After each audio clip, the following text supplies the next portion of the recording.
Sudah ter-record ya teman-teman semuanya.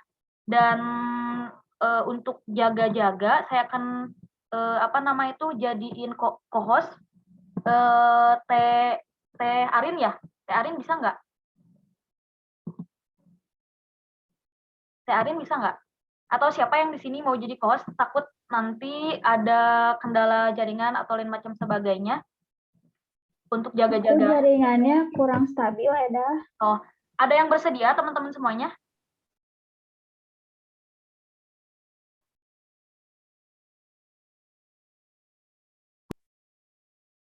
Izin share screen semuanya.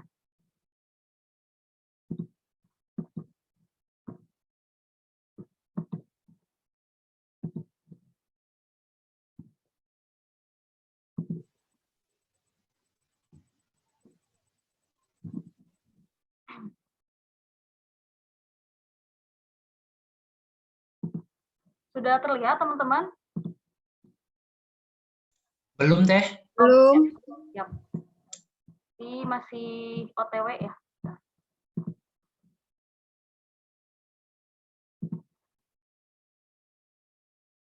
Sudah nampak atau masih belum? Belum juga. Belum ya? Belum. Mohon maaf ya teman-teman semuanya.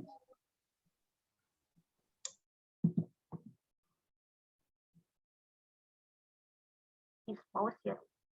Kayaknya teman-teman tidak memungkinkan ya saya terlebih dahulu karena ada apa nama itu?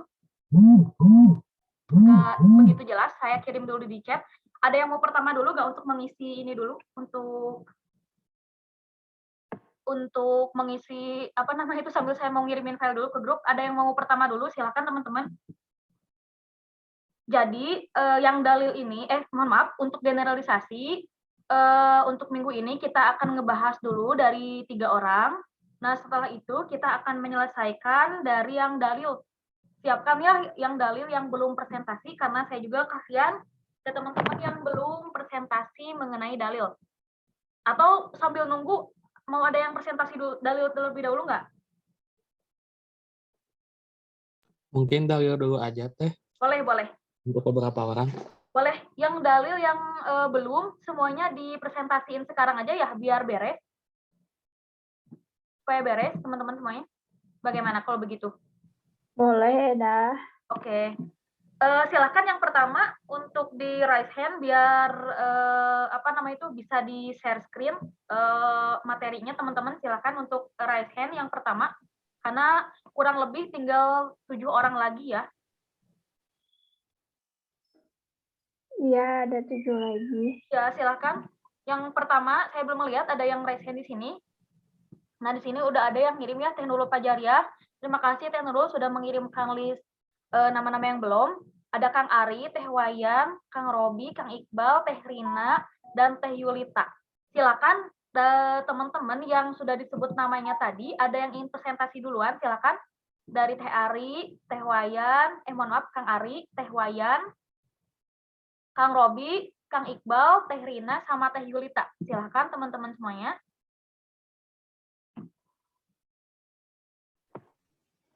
Saya dulu, Teh Eda, boleh? Boleh, Teh Rina, mangga. Silahkan untuk ya, terima kasih. Ya, boleh. Izin untuk saya screen teman-teman semuanya. Mangga, dan Bunda.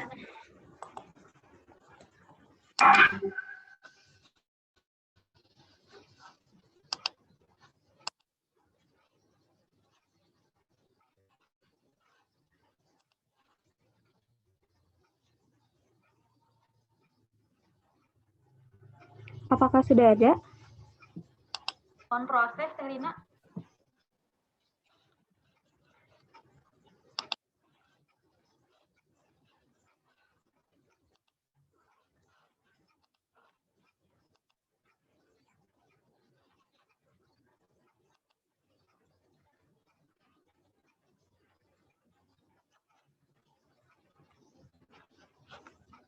Sudah ada, Teh. Ya, baik. Bismillahirrahmanirrahim. Assalamualaikum warahmatullahi wabarakatuh. Waalaikumsalam warahmatullahi wabarakatuh. Sebelumnya, saya ucapkan terima kasih kepada Bunda Dr. Leni Anggraini MPD dan kepada rekan-rekan semua yang telah menghadiri perkuliahan pendidikan keantarbudayaan kali ini. Nah, di sini saya akan membahas artikel jurnal dari Prof. Karim tentang ageism and disharmonizing, what can civic education do?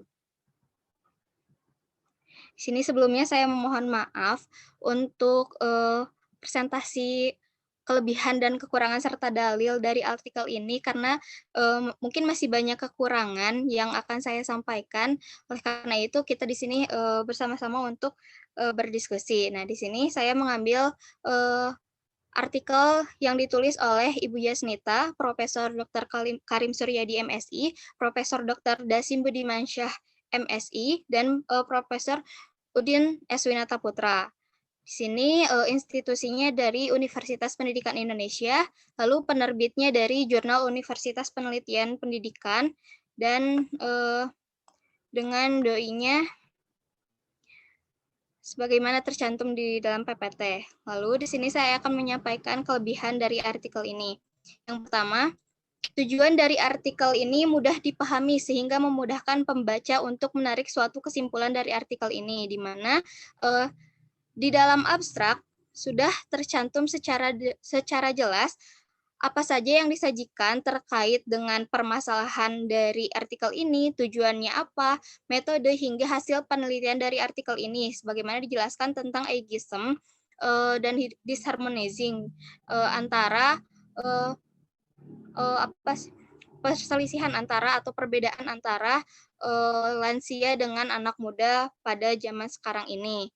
Lalu kelebihan yang selanjutnya itu relevansi, di mana penulisan dari artikel ini secara keseluruhan itu sudah cukup baik karena relevansinya yang jelas dan sesuai dengan fakta yang ada, serta sesuai dengan kondisi zaman saat ini, di mana sebagaimana kita rasakan bahwa banyaknya terjadi ketidakharmonisan antara kaum muda dan kaum yang sudah lansia atau yang sudah memiliki umur, di mana banyak sekali kaum muda yang sekarang ini berpikiran bahwa mereka memiliki pemikiran yang lebih maju dibandingkan dengan orang tua, karena orang tua pada saat ini tidak banyak mengerti terkait digitalisasi, modernisasi, dan lain sebagainya, sehingga banyak sekali anak muda yang menganggap bahwa orang tua itu tidak memiliki pengetahuan yang lebih baik daripada mereka. Selanjutnya, metode dari penelitian dalam artikel ini, analisis tidak hanya literasi saja, tetapi menggunakan in-depth observation untuk mengidentifikasi dan menganalisis secara mendalam data yang diperoleh. Nah, selain itu, analisis dalam metode penelitian ini dilakukan berdasarkan model interaktif yang tahapannya itu mulai dari reduksi data, penyajian data yang sudah sangat jelas, dan penarikan kesimpulan sehingga artikel ini mudah untuk dipahami oleh berbagai kalangan. Selanjutnya, penyajian data. Penyajian data yang ada dalam artikel ini menggunakan sumber-sumber dan literatur yang banyak dari berbagai sumber. Nah, tersusun secara sistematis, dan bahasa yang digunakan pun oleh penulis itu mudah untuk dipahami oleh berbagai kalangan, sehingga di dalam penyajian datanya ini pun disertai dengan tabel-tabel, diagram, serta siklus yang dapat mempermudah pembaca dalam memahami data atau memahami artikel tentang ageism ini. Selanjutnya, yaitu dalam hasil penelitiannya. Nah, kelebihan dalam hasil penelitian ini di mana berdasarkan ide dan gagasan dari penulis ini menggunakan dasar teori yang beragam dan relevan sebagaimana yang sudah tadi dikatakan dengan permasalahan yang diteliti dalam penelitian ini. Lalu penelitian ini tuh diambil dari berbagai sudut pandang, baik itu dalam pandangan generasi muda maupun dari generasi lansia itu sendiri, di mana dalam penelitian ini tidak hanya pendapat dari generasi muda atau generasi yang tua saja yang diambil, tetapi dari berbagai kalangan pemerintahan seperti itu. Lalu kekurangan artikel, sebenarnya di sini saya merasa tidak pantas untuk menganalisis kekurangan dari artikel ini sendiri karena saya sendiri masih kaum awam, masih belum begitu paham terkait bagaimana artikel yang baik itu sendiri. Namun karena tuntutan kewajiban di sini saya mencoba untuk menganalisis kekurangan dari artikel ini. sebagaimana sepengetahuan saya. Yang pertama yaitu terkait permasalahannya. Nah, permasalahan di sini itu sudah bagus, tetapi keterlanjutan dari permasalahan itu merupakan wacana yang belum populer di Indonesia atau di masyarakat, sehingga banyak sekali kalangan dari masyarakat yang belum memahami terkait permasalahan ini. Padahal tersedia banyak sekali tantangan dan dinamika yang membutuhkan kontribusi pemikiran dari berbagai pihak, sehingga keterlanjutan dari artikel ini perlu untuk ditindaklanjuti lagi atau untuk diteliti lagi, sehingga permasalahan yang ada dalam artikel ini dapat terangkat kepada publik dan dapat diselesaikan. Lalu terkait data. Nah, data yang ditampilkan dari artikel ini tidak mewakili dari apa yang menjadi tujuan dibuatnya artikel, tidak mempresentasikan secara keseluruhan dari objek penelitian ini, di mana dalam hal ini pendidikan kewarganegaraan itu tidak secara eksplisit menjelaskan apa saja yang dapat ia lakukan dalam mengatasi permasalahan ini. Selanjutnya yaitu dalam metode penelitian. Nah, penulis tidak menuliskan secara eksplisit bagaimana cara memperoleh sampel data. Di sana hanya dituliskan berapa orang yang menjadi sampel datanya, tetapi tidak dituliskan secara eksplisit bagaimana cara memperoleh data-data tersebut. Lalu, dalil yang dapat saya ambil dari artikel ini, yang pertama, yaitu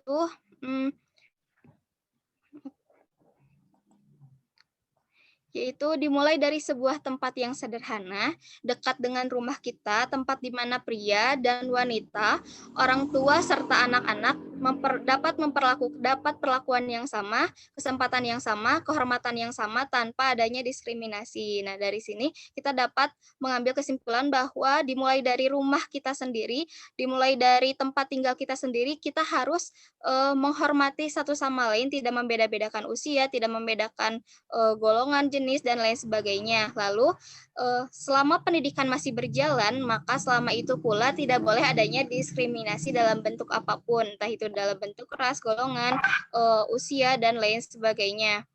Lalu, perselisihan terjadi bukan hanya karena adanya perbedaan, tetapi karena adanya pihak yang tidak mendengarkan dengan baik dan tidak menghargai dengan sempurna.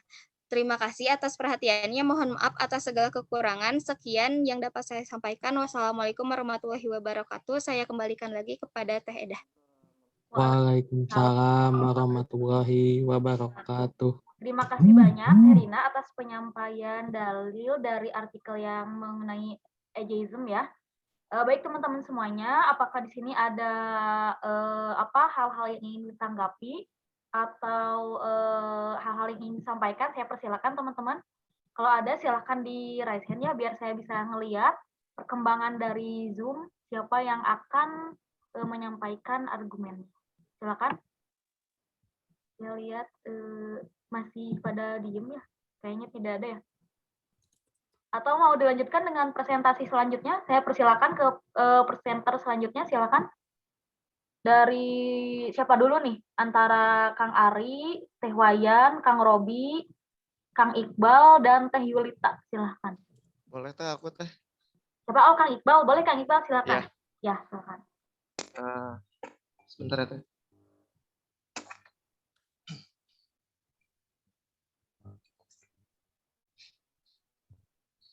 Bismillahirrahmanirrahim.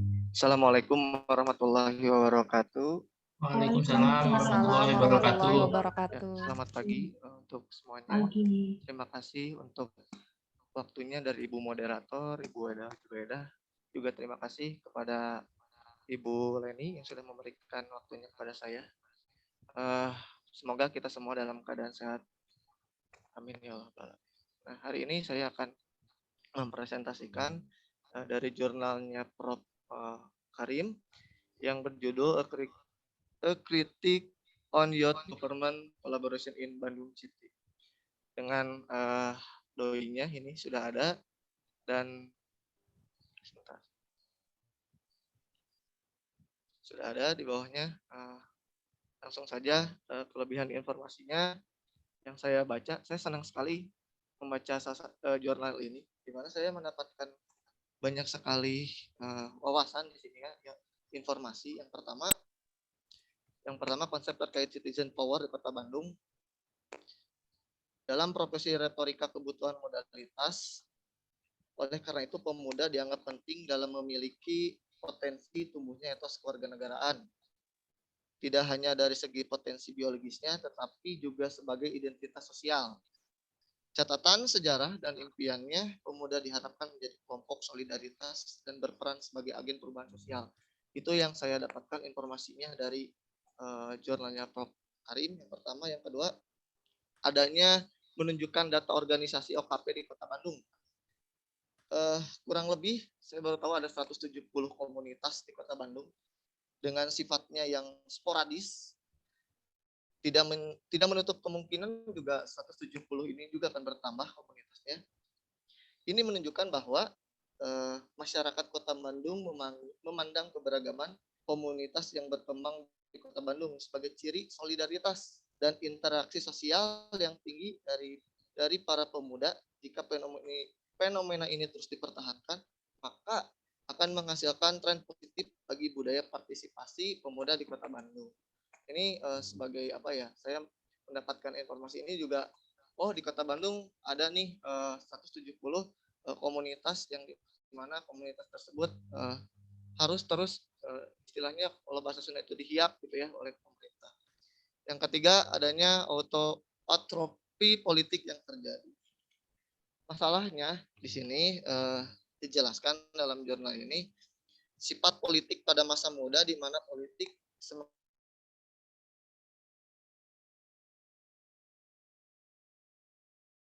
kesimpulan di sini saya melihat bahwa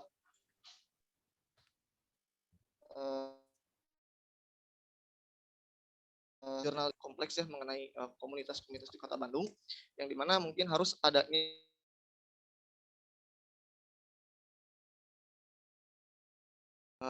di situ ada pemuda ya, peran organisasi,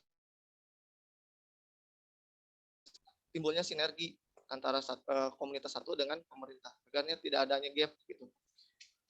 Itu dari informasi kelebihannya. Dari kekurangannya mungkin saya tidak bisa berkata-kata lebih. Mungkin jurnal ini sangat informatif sekali ya untuk saya gitu. Saya sampai membacanya 3 kali berturut-turut dan sangat luar biasa sekali gitu.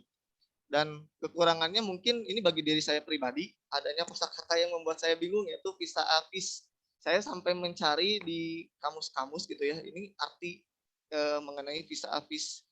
Ya, mungkin itu saja kekurangannya. Dan terakhir ada dalil.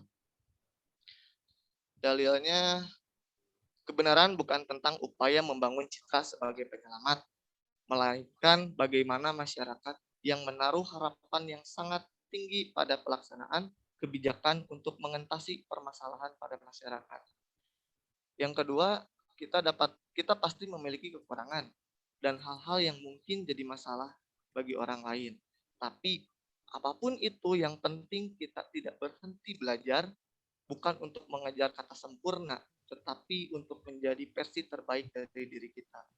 Terima kasih, mungkin itu saja yang bisa saya sampaikan dalam presentasi hari ini. Mohon maaf bila ada kekurangan dari saya. Yang benar itu milik Allah Subhanahu wa taala. Yang salah itu mutlak datangnya dari pribadi saya pribadi. Terima kasih atas waktunya. Sehat selalu. Saya tutup dengan wassalamualaikum warahmatullahi wabarakatuh. Waalaikumsalam warahmatullahi wabarakatuh. Terima kasih banyak Kang Iqbal atas presentasinya. Tadi ada yang kurang mengerti apa Kang? Mungkin di sini teman-teman bisa membantu untuk memberikan argumentasi. Tadi yang Kang Iqbal kurang tahu apa Kang? Halo Kang Iqbal? Iya. Apa ya, tadi Bun. yang kurang di Yang ini Bun, mengenai visa avis Bun. Kisah apa?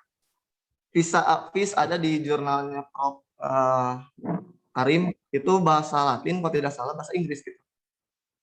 Saya sampai mencari itu artinya apa. Oh iya.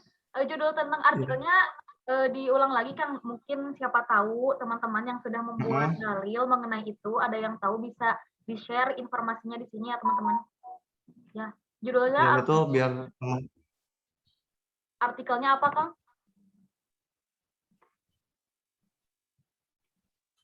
Halo, Kang Iqbal. Duh. Iya, Bu. Ya, Bun. Kak Iqbal tadi Ya, judulnya kritik on youth government collaboration in Bandung City. Oh iya.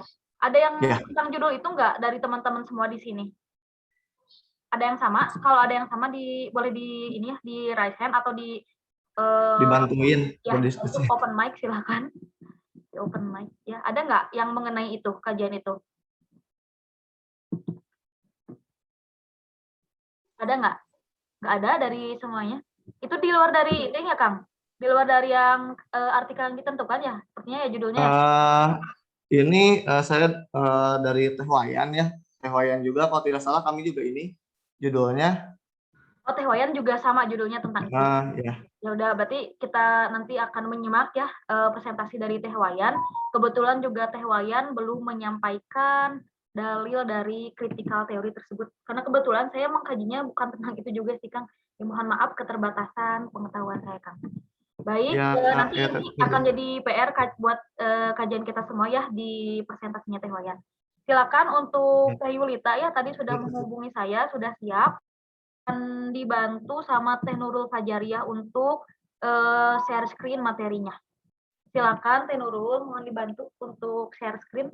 Dan Teh Yulita siap-siap ya. Silakan Teh Yulita.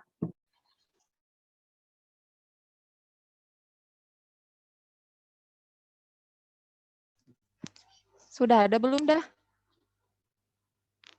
Sudah ada Teh? Sudah. Silakan Teh Yulita.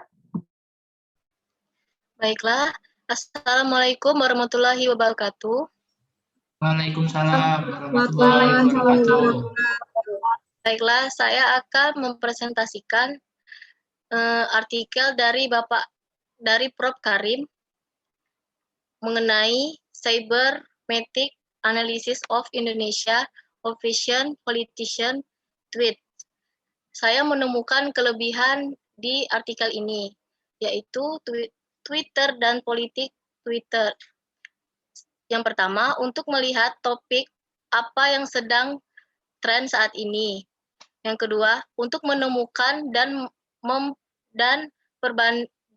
berbagi cerita pilihan yang ditampilkan berupa peristiwa, berita utama, dan video paling signifikan hari ini secara nyata. Yang ketiga, penggunaan Twitter dapat bergabung dalam percakapan atau berkreasi masalah yang akan dibahas secara online. 4. Jejaring sosial ini gratis. Yang kelima, untuk bertukar ide secara bebas secara nasional dan global. Yang keenam, membantu misi politisis di keduanya dunia maya dan digital. Yang kedua, cybermetric. Yang pertama, menjangkau audiens yang lebih luas. Yang kedua, mengeksplorasi bagaimana penggunaan media sosial mencoba untuk memberi kompensasi dan komunikasi. Yang ketiga, memahami pesan saat dikirim di web atau melalui kasus media sosial. Cybermetric menjadi alat analisis untuk mengeksplorasi bagaimana penggunaan media sosial untuk memberi kompensasi dan mengkomunikasikan tidak hanya hak interpretasi dari konten verbal offline mereka, tetapi juga file berbagai macam perasaan, emosi, dan kesan yang terkait dengan konten mereka diposting melalui media sosial. Baiklah, ada juga kekurangannya yang saya temui. Yang pertama, kekurangan dan pelanggaran amat mungkin terjadi. dalam pemanfaatan jejaring sosial, banyak para oknum yang tidak bertanggung jawab menyalahgunakan jaringan informasi dan dipublikasikan untuk masyarakat sehingga munculnya kecurangan dan pelanggaran. Yang kedua, kekurangan untuk menjangkau masyarakat di daerah-daerah terpencil di Indonesia, seperti pedoman kalimat dan masyarakat daerah-daerah pegunungan yang masih jauh dari jangkauan elektronik komunikasi. Yang ketiga, kampanye hitam atau black campaign. Kampanye hitam atau black campaign yaitu belakangan ini melibatkan media sosial sebagai perantara untuk menyampaikan pesan-pesan yang sesungguhnya di luar dari etika politik. Black campaign atau kampanye hitam secara terminologi dapat diartikan sebagai kampanye dengan cara jahat yang dilakukan untuk menjatuhkan lawan politik dengan isu, tulisan, atau gambar yang tidak sesuai dengan fakta dengan tujuan untuk merugikan dan menjatuhkan orang lain. Yang terakhir, dalil. Yang pertama, politik media sosial, politik sejati, yaitu politik yang berisi ide-ide dan aksi nyata.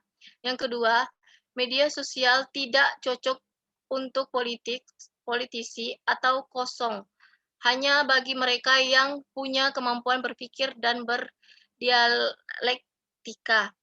Media sosial hanya berpengaruh signifikan bagi politikus yang bekerja sepanjang. Yang keempat, we cannot communication. Manusia tak bisa untuk tidak berkomunikasi. Begitu saja pendapat dari saya. Bila ada kekurangan, saya minta maaf.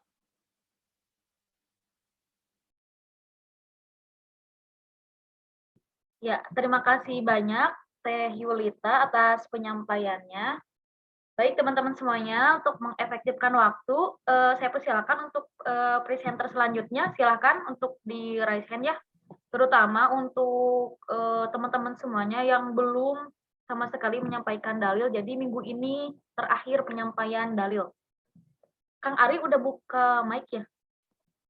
Kang Ari gitu? Izin. Ya, maka Kang Ari silakan.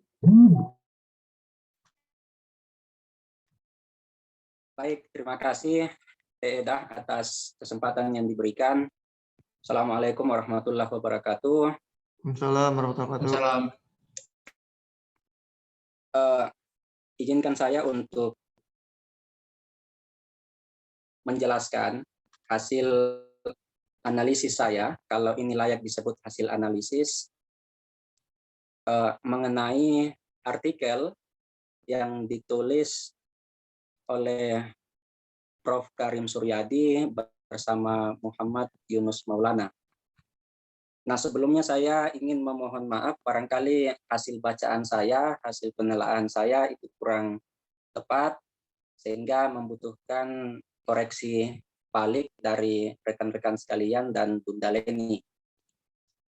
Nah, judul dari artikel yang saya analisis seperti yang teman-teman bisa lihat di layar, identitas artikel, kritik terhadap kolaborasi antara pemerintah dan pemuda di Kota Bandung.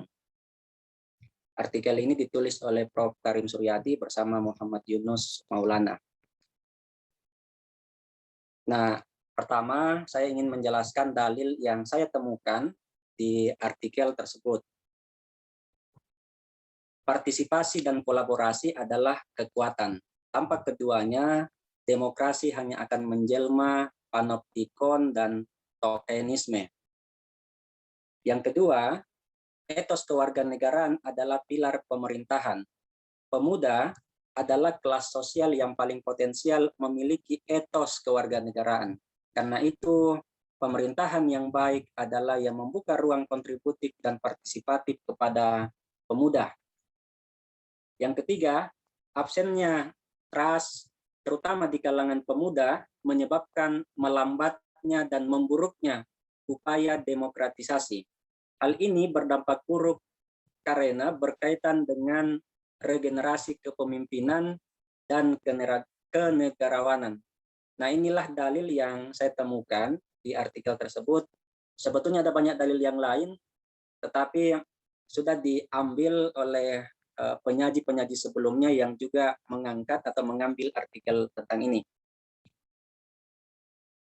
Nah, inti dari artikel ini bermaksud untuk mengkritisi interaksi antara pemerintah dengan pemuda dalam konteks upaya demokratisasi di Kota Bandung. Secara spesifik, kajian ini bertujuan untuk menjelaskan upaya wacana yang dilakukan oleh pemerintah Kota Bandung dalam membentuk dan mengartikulasikan etos kewarganegaraan para pemuda. Selanjutnya adalah kelebihan. Ada 4 kelebihan yang saya temukan. Pertama, pendasaran teorinya menurut saya cukup kuat dan variatif. Kuat dalam artian teorinya sesuai dengan problem yang diteliti, kemudian variatif karena kaya dengan ragam perspektif yang dipakai.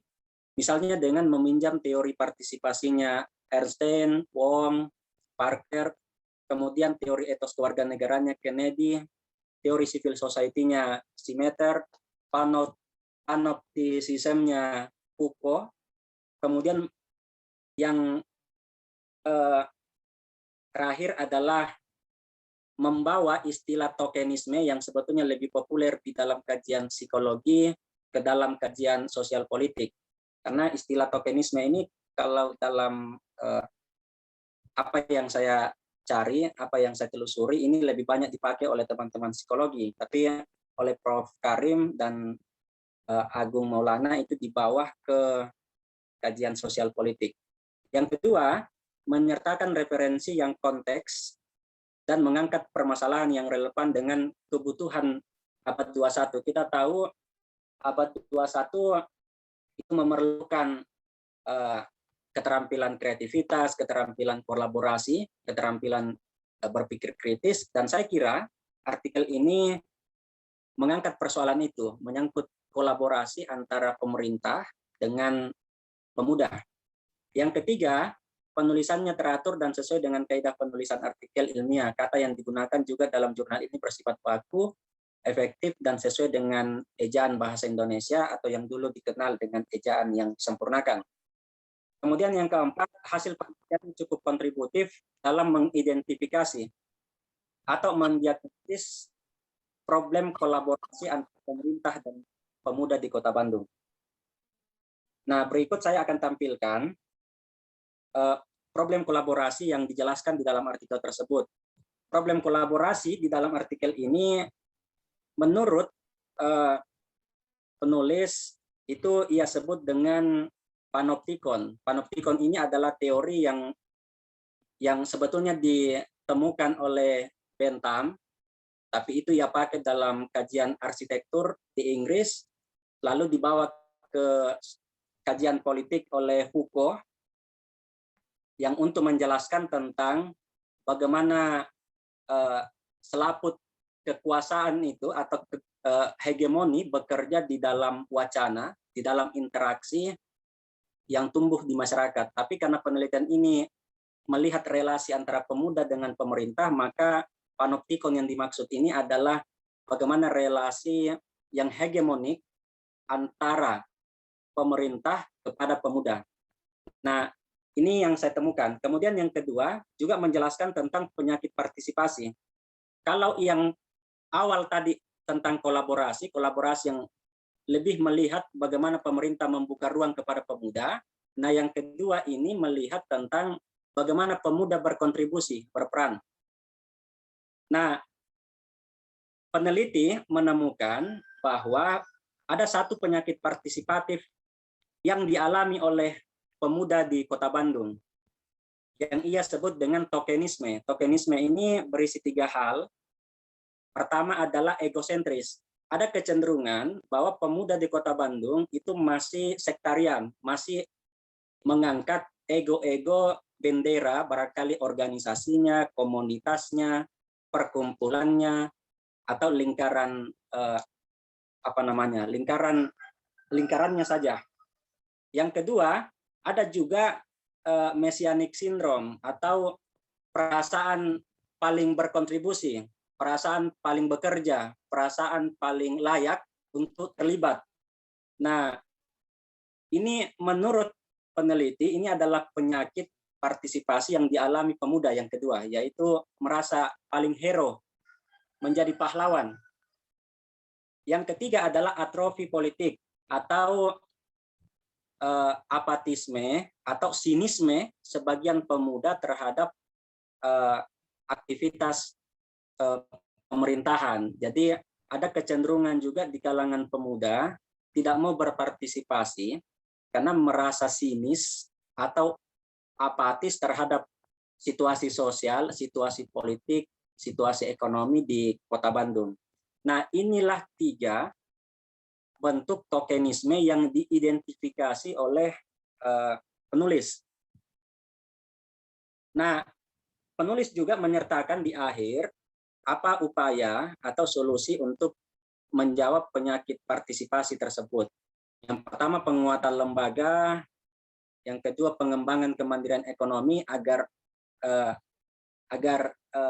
pemuda bisa lebih berkontribusi, bisa lebih berpartisipasi, maka lembaga kepemudaan itu harus dilakukan penguatan untuk lebih mandiri secara ekonomi sehingga tidak lagi bergantung kepada pemerintah dalam panoptik menghegemoni pemuda. Itu tidak akan terjadi kalau pemuda secara ekonomi itu sudah semakin mandiri. Kemudian juga harus mendorong literasi kepada pemuda supaya barangkali lebih melek politik, punya literasi data, literasi keuangan, literasi hukum, dan seterusnya. Yang terakhir adalah revitalisasi dimensi politik pemuda. Nah, ini 4 solusi yang coba diajukan oleh penulis artikel tersebut. Nah, kekurangannya, saya terus terang juga tidak berani untuk menyebut ini kekurangan, terutama karena saya belum pernah ke Bandung, sehingga tentu saya sangat terbatas untuk memahami apakah penelitian tersebut betul-betul sudah sesuai dengan situasi di Bandung, dengan apa yang terjadi atau tidak. Sehingga saya bilang tadi saya tidak cukup berani untuk menyebut ini kekurangan. Tapi untuk sebagai bahan mengajukan perspektif, saya coba untuk melihat ada 3 hal yang barangkali perlu untuk mendapatkan perhatian lagi. 1, menurut saya artikel ini tidak menyertakan perbandingan bentuk kolaborasi dan partisipasi di daerah lain serta penelitian terdahulu yang relevan dengan permasalahan yang diangkat. Yang kedua, di dalam artikel ini menurut saya ini apa yang disebut dengan Ferdinand de Saussure dengan logika oposisi biner itu sangat terasa, sangat kelihatan di dalam artikel ini. Artinya ada kecenderungan di dalam artikel ini melihat bahwa masyarakat itu tidak boleh kompetitif, harus kolaborasi saja. Sementara kita tahu kompetisi itu tetap barangkali memiliki peran penting untuk melakukan akselerasi untuk orang ya kira-kira berlomba-lomba dalam kebaikan, sehingga kompetisi barangkali masih dianggap perlu selain kolaborasi.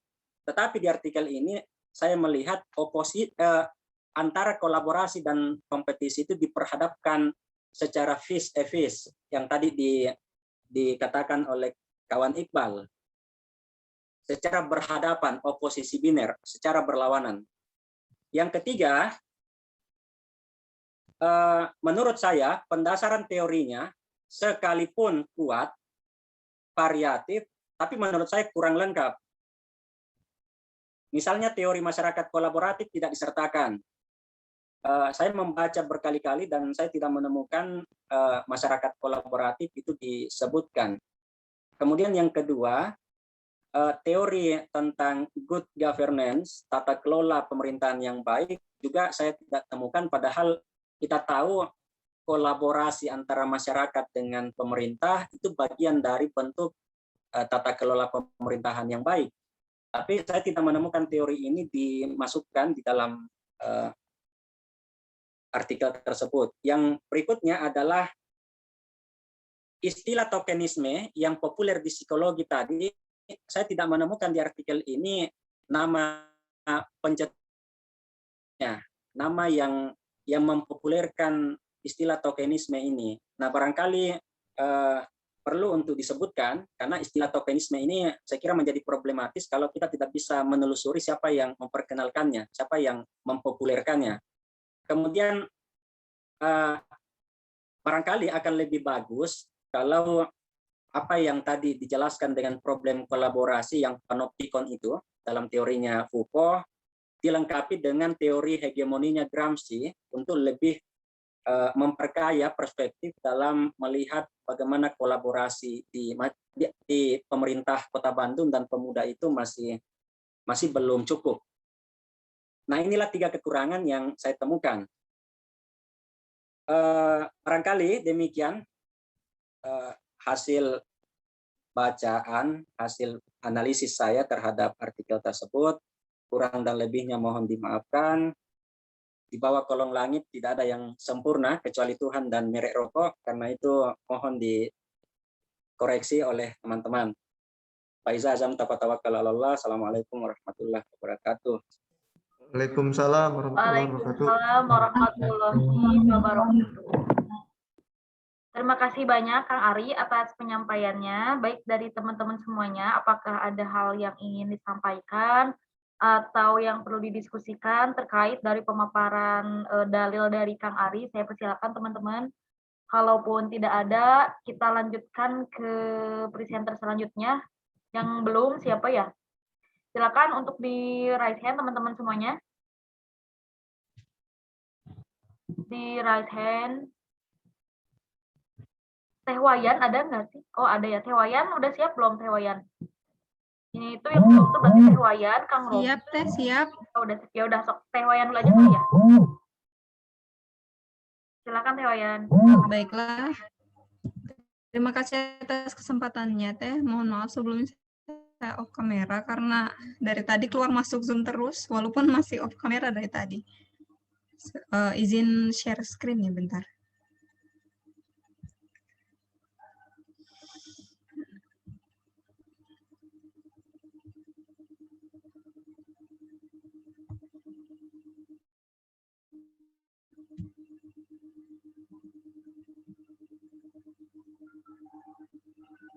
Apakah sudah terlihat, teman-teman?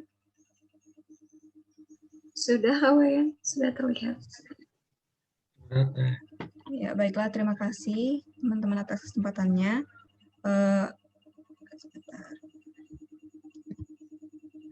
Ya, di sini saya akan memaparkan hasil analisis saya mengenai jurnal yang berjudul A Critique on Youth Government Collaboration in Bandung City, yang disusun oleh Muhammad Yunus Maulana dan Prof. Karim Suryadi.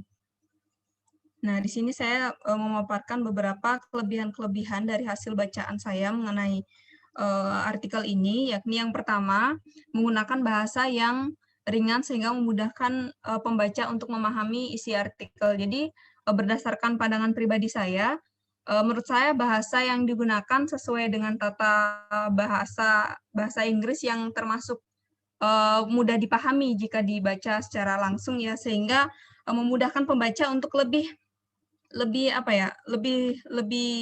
bisa masuk gitu, memahami isi artikel tersebut. Dan juga dari tata bahasanya juga kata-kata yang kritis dan baca lebih lanjut. Nah, kemudian penyusunan abstraknya juga memaparkan isi artikel dengan gamblang sehingga pembaca dapat menerka isinya dengan membaca. Di sini juga menurut saya penyusunan abstraknya ini sangat baik ya, sehingga ketika kita membaca abstraknya saja itu sudah bisa menerka isi dari artikel ini seperti apa. Nah, dari membaca abstrak ini juga menurut saya memiliki daya tarik untuk membaca lebih lanjut artikelnya secara keseluruhan. Nah, kemudian tema yang dibahas sangat menarik karena sesuai dengan realitas yang ada sehingga merangsang pembaca untuk mempelajari lebih lanjut. Nah, ini juga temanya sangat menarik ya. Saya juga setelah melihat beberapa judul yang ditawarkan kemarin, dari tema ini saya merasa sangat menarik untuk dibahas dan sesuai dengan kondisi yang selama ini kita yang secara realitas. Kemudian metode yang digunakan sangat tepat dalam memperoleh data. Dalam pembahasan tentang kolaborasi pemuda, budaya kolaborasi untuk pemuda saat ini juga menggunakan metode yang sangat tepat dalam dalam memperoleh data, sehingga ditemukan beberapa hasil analisis yang sudah disampaikan oleh Kang Ari tadi juga, yakni berkaitan dengan tokenisme yang ditemukan berkaitan dengan budaya kolaborasi di pemuda ini. Kemudian teori, data, dan fakta mengenai kondisi pemuda saat ini disajikan dengan sangat sistematis dan berkesinambungan. Nah, berdasarkan jika teman-teman membaca artikel ini juga data-data yang dijelaskan di artikel ini itu sangat sangat mendalam ya, sehingga dalam membaca pun kita dapat memahami isinya seperti apa. Kemudian data-data serta analisis yang digunakan sangat tajam dan mendalam. Nah, dari membaca ini mungkin sedikit ada yang belum saya temukan ya, atau bisa dikatakan kekurangan, yakni ada dua. Yang pertama, belum menggambarkan peran pemerintah secara detail terhadap kolaborasi pemuda. Nah, di sini memang sudah sedikit sempat digambarkan, cuman belum digambarkan secara mendetail tentang peran pemerintahnya. Di sini kan dijelaskan bahwa kolaborasi di antara pemuda itu seperti apa, dan juga di kondisi saat ini pemahaman tentang kolaborasi di antara pemuda itu seperti apa. Namun belum menjelaskan lebih detail tentang peran pemerintah terhadap kolaborasi pemuda. Nah, seperti yang kita ketahui, jiwa berkompetisi itu sudah ditanamkan sejak dini. Kita lihat bahwa sejak kita masih sekolah itu sudah ada ditanamkan jiwa-jiwa berkompetisi, menurut saya seperti itu, karena ada sistem perankingan. Nah, itu juga tidak lepas dari peran pemerintah gitu, dari aturan pemerintah sendiri, sehingga jelas saja bisa digambarkan peran pemerintah terhadap kolaborasi pemuda saat ini itu seperti apa. Kemudian hubungan antara pemerintah dan pemuda tidak tergambar dengan jelas. Mungkin di sini lebih banyak digambarkan tentang kondisi pemudanya seperti apa, tetapi hubungan antara pemerintah dan pemudanya itu masih perlu dijabarkan lebih detail lagi. Nah, dari ini saya menemukan satu dalil ya, mungkin dari pandangan saya pribadi, mungkin ini masih belum bagus, yakni sejak dulu kita terlalu sibuk berkompetisi hingga lupa berkolaborasi. Bahkan sekarang dalam wacana kolaborasi pun masih tertanam jiwa berkompetisi. Ini sebuah dalil dari pandangan awam ya bagi saya, karena ini sebenarnya sebagai pengingat bahwa di samping kita diajak untuk belajar bagaimana berkompetisi menjadi yang baik, tapi kita juga harus sadar bahwa kolaborasi juga sangat penting untuk memajukan baik diri maupun lingkungan kita di sekitar. Mungkin itu saja penyampaian dari saya ucapkan terima kasih. Saya kembalikan ke moderator. Ya, terima kasih banyak Sama. Wayan atas Terima kasih, Wayan. Wayan, tadi itu kan sama ya kajiannya dengan Kang Iqbal. Iya, Kang sama. Iqbal bisa Gimana? ditanyakan sama Teh Wayan tuh. Tadi ya hal yang kurang dimengerti, soalnya kan ini kajiannya sama dengan Teh Wayan. Oh, iya gimana tadi? Silakan Kang Iqbal ditanyakan ke Teh Wayan, Iqbal.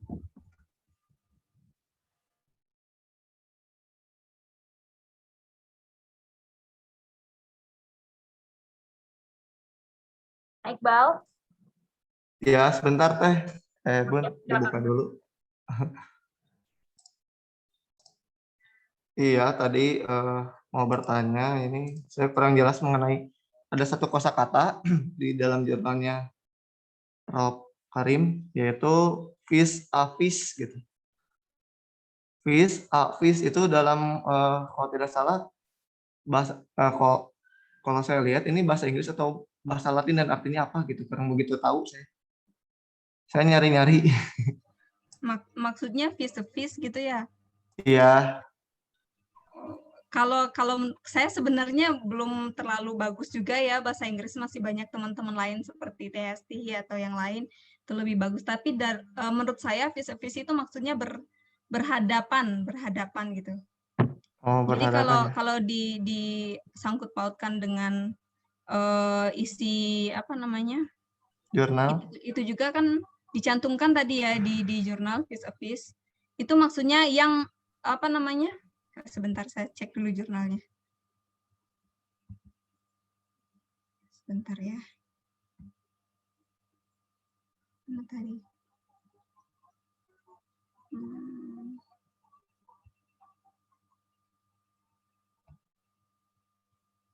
Oops.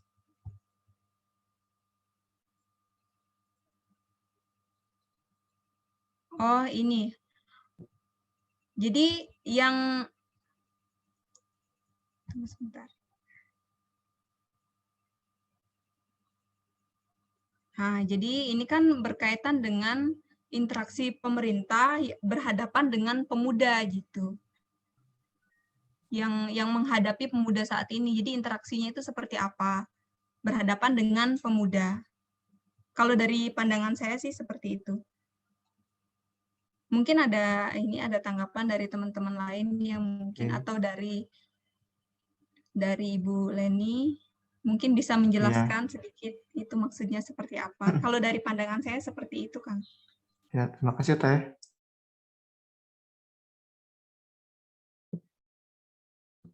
Baik, terima kasih Teh Wayan atas pencerahannya mengenai tadi hal yang ditanyakan sama Kang Iqbal. Untuk presenter terakhir itu kan Kang Robiah, tapi saya lihat di room sepertinya nggak ada Kang Robiah. Tidak ada ya teman-teman ya? Sepertinya gitu, Bun. Ya, soalnya ini tadi saya nyari juga di partisipan nggak ada Kang Robi, sama nomornya nggak aktif. Oh, gitu. Baik. Ini udah terlihat? Belum, masih proses, Kang Robi. Belum, Kang. Nah, ini baru ada. Sudah.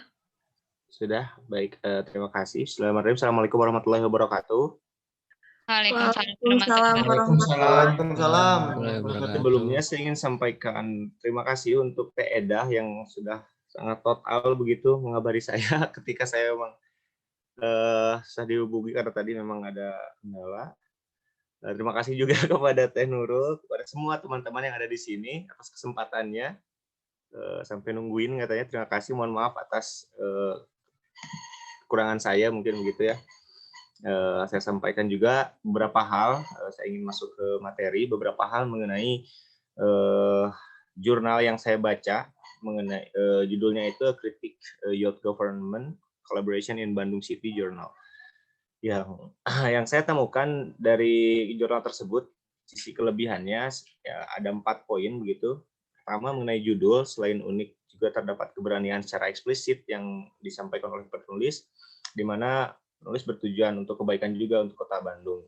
Perlu diketahui jurnal Critic Youth Government Collaboration Bandung City Journal itu dari Kang Yunus begitu ya.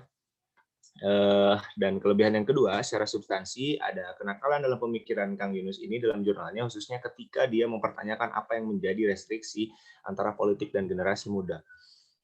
Yang ketiga, referensi lain yang sangat baik begitu ketika saya juga lihat sumber-sumber di dalam daftar pustakanya yang dominan dari buku dan jurnal internasional sebetulnya.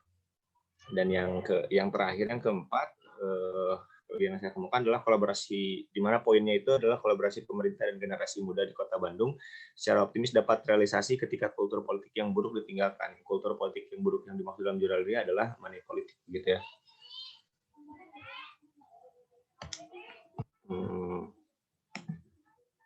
Selanjutnya ada kelemahan, saya dapatkan 2 poin. Dengan segala kerendahan hati, saya tidak bermaksud untuk so tahu begitu ya, karena bukan kapasitas saya juga, karena memang fase saya masih lagi belajar.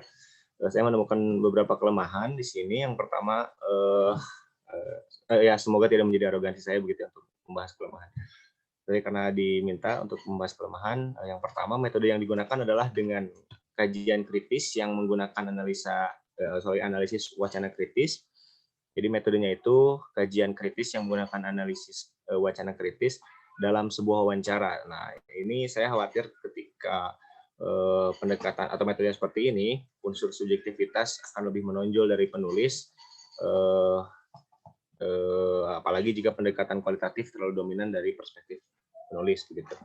Yang kedua, partisipasi warga Bandung diinterpretasikan oleh penulis dalam keterlibatan di tingkat suprastruktur politik saja, begitu, dan terhambat preposisi retorika melalui persyaratan modalitas atau pos politik tadi. Padahal pemuda dapat menjadi mitra kritis sekaligus partner strategis politik di Kota Bandung. Sekaligus ini dalil yang saya buat, mungkin ya, generasi muda harus mampu menikmati perjuangan kebaikan sesuai kapasitasnya, baik sebagai mitra kritis maupun partner strategis pemerintah. Itu tadi yang bisa saya sampaikan, hanya 3 slide saja, kurang lebihnya mohon maaf. Terima kasih untuk kawan-kawan, terima kasih semua. Assalamualaikum warahmatullahi wabarakatuh. Waalaikumsalam warahmatullahi wabarakatuh. Terima kasih banyak Kang Robi. Alhamdulillah ya, di menit-menit terakhir perkuliahan telah menyampaikan mengenai dalilnya. Baik, karena di sini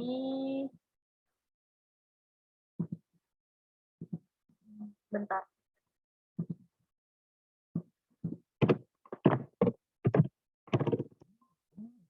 Teman-teman semuanya, karena waktunya sudah habis, karena saya juga takut room meeting ini dipakai oleh yang lain untuk perkuliahan selanjutnya. Ini 11.50, bener nggak sih waktunya? 11.49 ya? 11.49? Iya, 11.49. Bundanya masih ada di sini nggak?